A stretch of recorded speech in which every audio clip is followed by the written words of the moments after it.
ನಮಸ್ಕಾರ ವೀಕ್ಷಕರೇ, ಇಂದು ಬೆಳಗ್ಗೆ ಚಿಕ್ಕೆರೂರಿನಲ್ಲಿ ಭಾರಿ ಅಗ್ನಿ ಅವಘಡ. ಹೋಟೆಲ್ ಸೇರಿದಂತೆ ಬೇಕರಿ, ಎಲೆಕ್ಟ್ರಿಕಲ್ ಅಂಗಡಿ, ಗೋಬಿ ಮಂಚೂರಿ ಅಂಗಡಿ ಮತ್ತು ಚಪ್ಪಲಿ ಅಂಗಡಿಗಳು ಬೆಂಕಿಗೆ ಆಹುತಿ.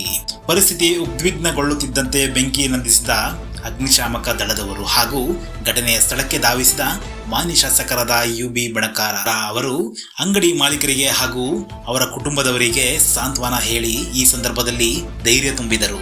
ಅಲ್ಲದೆ ಕೂಡಲೇ ಸಂಬಂಧಪಟ್ಟ ಇಲಾಖೆಯವರ ಗಮನಕ್ಕೆ ತಂದರು. ಈ ಸಂದರ್ಭದಲ್ಲಿ ಅಗ್ನಿಶಾಮಕ ಇಲಾಖೆ, ಹಾವೇರಿ ಮತ್ತು ಹಿರೇಕೆರೂರು ತಾಲೂಕು ಅಧಿಕಾರಿಗಳು, ಮಾನ್ಯ ತಹಶೀಲ್ದಾರರು, ಹಂಸಭಾವಿ ಮತ್ತು ಚಿಕ್ಕೆರೂರು ಪೊಲೀಸರು ಸೇರಿದಂತೆ ಊರಿನ ಗ್ರಾಮಸ್ಥರು ಸ್ಥಳದಲ್ಲಿ ಸೇರಿದ್ದರು.